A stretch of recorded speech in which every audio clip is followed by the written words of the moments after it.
Assalamualaikum, all of you. Now I am start the section 11 of Specific Relief Act 1877. Section 11 is that liability of person in possession not a owner to deliver to person entitled to immediate possession. बोल रहा है कि किसी बंदे को position दी गई है but not a honour, उसको टू डिलीवर टू पर्सन, उसको डिलीवरी करनी है किसी और बंदे के पास, बट उसके पास ऑनरशिप है, ऑनरशिप नहीं है बट उसके पास अपना पोजीशन है.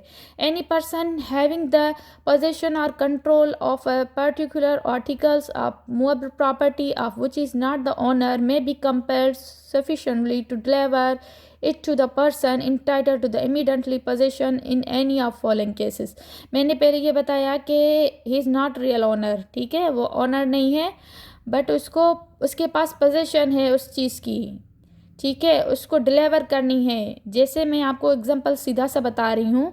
मैं एक ऑनर हूँ ऑफ एनी शॉप, किसी भी दुकान की मैं ओनर हूँ, ठीक है. मैंने बी को हायर किया फॉर एजेंट. मैंने उसको बोला कि आप मेरे एजेंट हो, आप मेरे जो ना काम, ये जो चीज़ें हैं, ये जो कपास है, इस टाइम तक, इस दिन, इस डेट पे आपने इस बंदे को देनी है, ठीक है.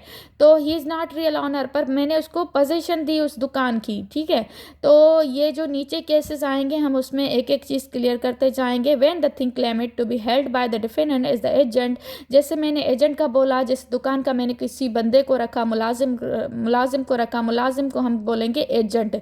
जो एजेंट होगा बट वो जो है ना ओनर नहीं है, ठीक है. I am owner. मैंने उसको इंस्ट्रक्शंस दी कि आपने ये चीज़ें इस दुकान तक के इस स्पेसिफिक पर्पस स्पेसिफिक डे पे आपने पहुंचा देनी है. उसके पास मैंने उसको कब्जा दिया, मीन्स पोजीशन दी.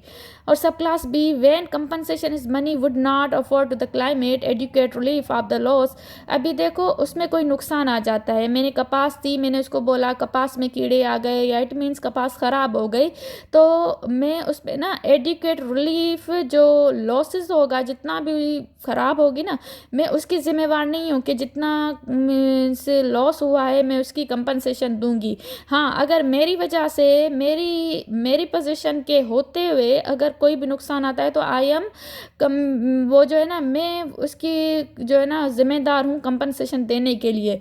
अदरवाइज जो एजेंट है, agent is the real means agent की जो है ना एक ड्यूटी है, he is the liable for the compensation of that loss. और सब class C, when it would be extremely difficult to the ascertain the actual damages cost. अगर कोई भी एक्चुअल, जैसे मैंने पहले बताया, एक्चुअल डैमेजेस आ सकता है, इट्स मीन्स मेरी पोजेशन के होते हुए या मेरे मौजूदगी में, तो it means I am liable for the compensation. When the position of thing climate has been wrongly transfer from the climate. अगर मैंने कपास बोली और मैंने वही कपास उसको बोली है, वो नहीं भेजता, कोई और भेजता है रॉन्गफुली, किसी और बंदे को कोई और चीज़ सेंड करता है, तो it means I am liable of that property, कि मैं लाइबल हूँ उस कंपनसेशन की, उस लॉस की, उस डैमेज की.